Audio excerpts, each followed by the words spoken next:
दिसंबर 2019 विश्व के एक देश से कुछ दिल दहला देने वाली खबरें फैलने लगीं। ये थी एक खतरनाक वायरस के बारे में जो तेजी से विश्व के कई देशों में फैलने लगा था। सबसे चिंताजनक पहलू ये था कि इस वायरस का कोई इलाज मानव जाति के पास नहीं था।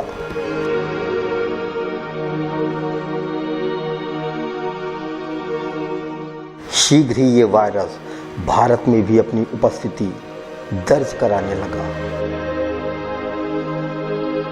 और इसके संक्रमण से प्रभावित मरीज तेजी से बढ़ने लगे।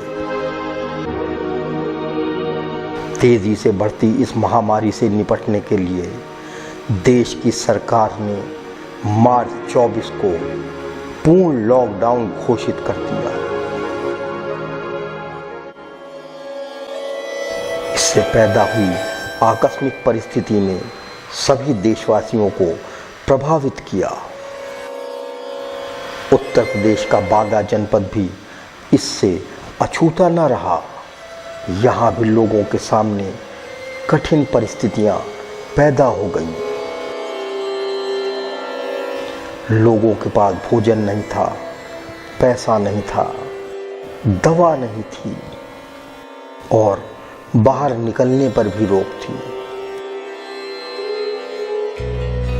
इन सब की मदद के लिए सरकार ने, संगठनों ने और तमाम व्यक्तियों ने कमर कसी। अतर्रा स्थित विद्याधाम समिति ने भी बांदा जिले के 30 गांव की जिम्मेदारी ली और इस चुनौतीपूर्ण समय में राहत दूत बनी।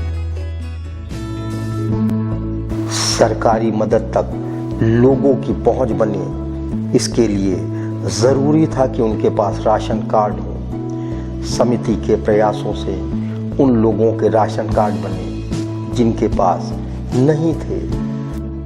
और कोरोना जब लगा था, बाहर घूमने के लिए जाते थे तो गांव में घूमने नहीं देते थे, फिर ही जाते रहे हमारे पति। तो घर में भूखे प्यासे मरते थे। हमारे चिंगारी संगठन में हम खबर दी, जब ही हमारी कार्ड बनी, जब से हमको गल्ला मिलने लगा। हमें गल्ला फ्री मिलता रहा सरकार की तरफ से, खाते पीते रहे किस तरीके से। समिति की ओर से भी लोगों को यथासंभव दवा और राशन पहुंचाने का काम तेजी से किया जाने लगा। ये लॉकडाउन जब लग गया तो इसमें हमारा जो थोड़ी बहुत धंधा पानी भी था वो भी नहीं चलने पाया।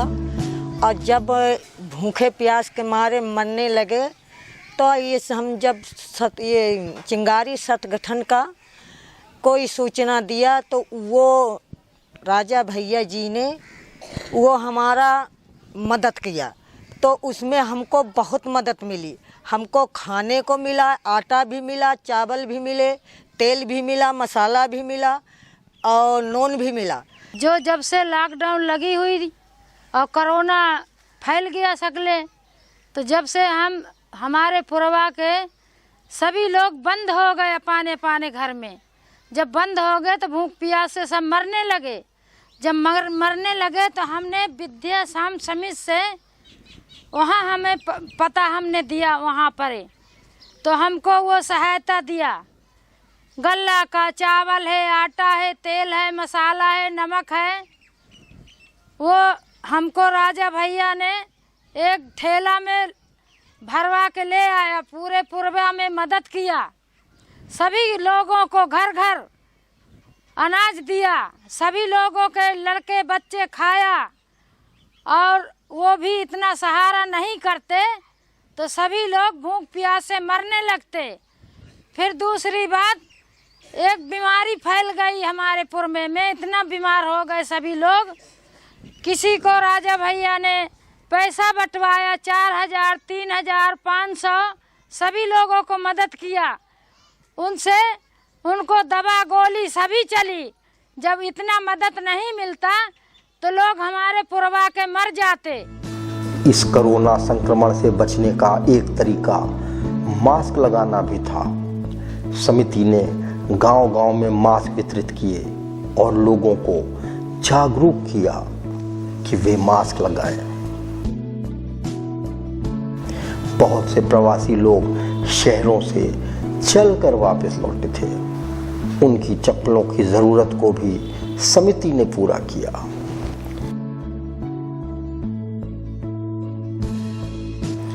प्रवासी मजदूरों को यहीं रोका जा सके, इसके लिए उनको मनरेगा से कार्य दिलाने में सहयोगी की अपनी भूमिका निभाई।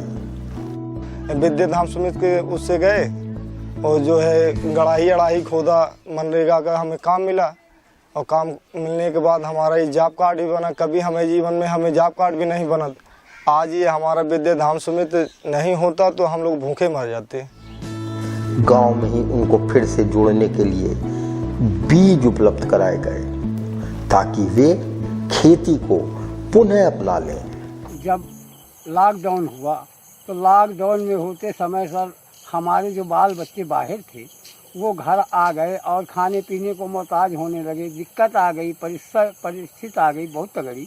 तो हमें विद्या धाम समेत चिंगारी संगठन मदद दिया, हर तरह की मदद देते हुए और कहा कि हम सब चीज़ तुम्हें उपलब्ध कराएंगे।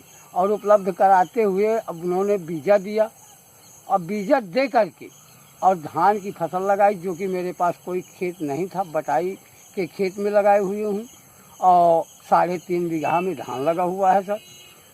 तो और उसी से हम अपना पूरा परिवार का उसी को करके और खाएंगे पिएंगे। फसल तैयार हो चुकी है। किचन गार्डन विकसित कराए गए जिससे समुदाय की प्रतिदिन की सब्जियों की आवश्यकता पूरी होने लगी। पैदावार की बहुतायत हो जाने से अब वे बांटने का सुख भी उठाने लगे हैं। कुपोषण पर लगाम तो लगी ही है।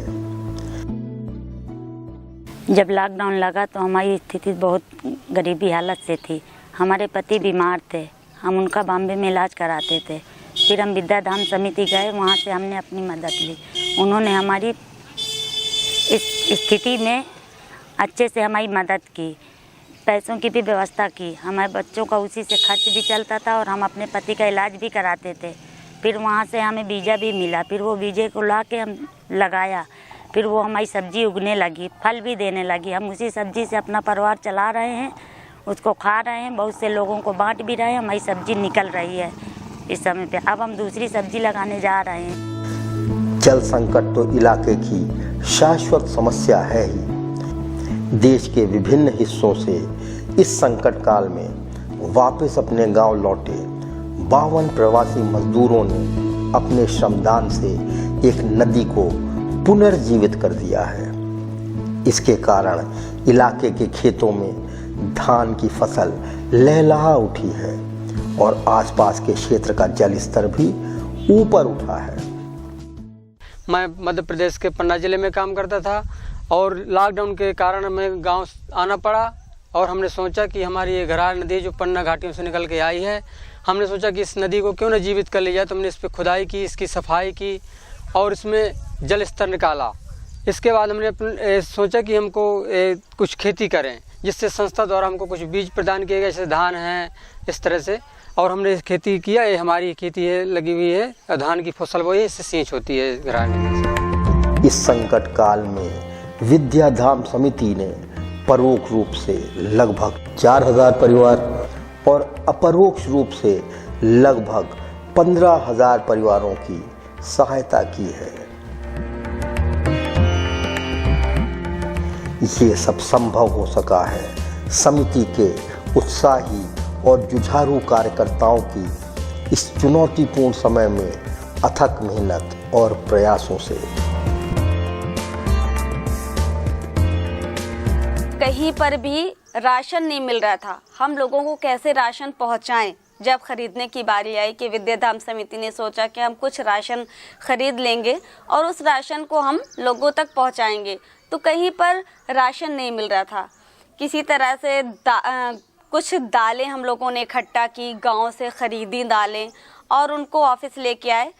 पर ये सोचा कि अब इस दाल का किया जाए, मेरे लिए एक बहुत अच्छी चीज़ ये रही कि कभी मैंने चक्कियाँ नहीं चलाई थी और कभी मैंने दाल दरते हुए नहीं देखा था। दाल खाती हूँ पर दाल दरते हुए नहीं देखा था। तब विद्याधाम समिति में रहकर 15 दिन हम लोगों ने खुद दाल दरी और पहले तो देखा कि कैसे लोग दर रहे हैं। पहली बार जब दरी तो हाथ में छाले भी पड़ गए और दरते दरते दाल फिर सीख गई। फिर हम लोगों ने लगातार दाल दरी और वही दाल समुदाय को पहुंचाई। जब लॉकडाउन लगा था तब मैं यहीं अतर्रा में थी और हम गांव-गांव में जाते थे और लोगों से मिलते थे। तो हमें ये समझ आया, नीड एनालिसिस हमने किया तो हमें ये समझ आया कि अभी लोगों की सबसे ज़रूरत है कि उनको राशन मिल जाए, उनके बच्चों को खाना मिल जाए और उनको हेल्थ की जो भी इश्यूज़ हैं उसको रिज़ॉल्व किया जाए। तो उसके लिए एक इशू आया कि हमारे पास फाइनेंस उस हिसाब से नहीं था क्योंकि संस्था ने डोनेशन के बेसिस पे कभी काम नहीं किया। तो इसके लिए कई सारे लोग हैं जो संस्था को जानते हैं, कई वर्षों से जुड़े हुए हैं संस्था की जो भी गतिविधियां हैं उनके साथ। और कुछ ऐसी संस्थाएं भी थी जिन्होंने हमें काफ़ी सारी मदद करी। तो इसमें काफ़ी सारे इंडियन डोनर्स भी थे, हमें बाहर के लोगों ने भी काफ़ी सहायता करी और इनमें से कई सारे लोग लगातार हमें सहायता कर रहे हैं कि ताकि हम पैसा सही जगह पे लोगों को मदद करने के लिए काम ला सकें। तो पहले हमारा अप्रोच था कि हम उनके लोगों के राशन वगैरह में कोशिश करें कि उनकी जो इमीडिएट नीड है वो फुलफ़िल हो। उसके बाद हमने उनके लाइवलीहुड को डेवलप करने का भी प्लान किया क्योंकि सिंस बुंदेलखंड में बहुत ज़्यादा माइग्रेशन होता है तो हम चाहते थे कि जो भी प्रवासी मजदूर हैं वो वापस आ गए हैं और जो वापस नहीं जाना चाहते हैं उनका लाइवलीहुड पे हम काम करें और उनकी मदद करें।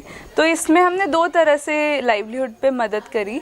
हमने लोगों को एग्रीकल्चर जो लैंड है उसको रिवाइव करने के लिए मदद करी और लोगों के छोटे छोटे किचन गार्डन बनाने की कोशिश करी ताकि उनका न्यूट्रिशन का और हेल्थ का भी, जो बच्चे हैं वो माल न्यूट्रिशन थे तो सब्जी उनके डाइट में आए, ये हमने कोशिश करी।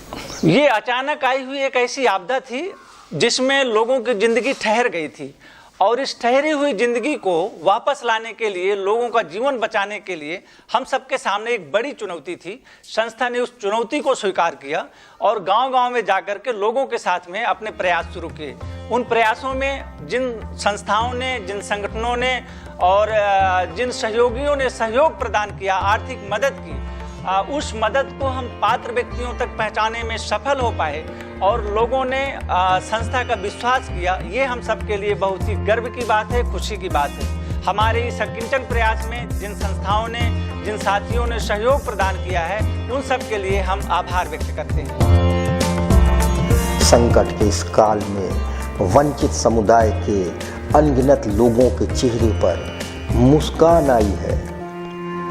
लगता है विद्याधाम समिति अपने उद्देश्यों में कामयाब हो रही है।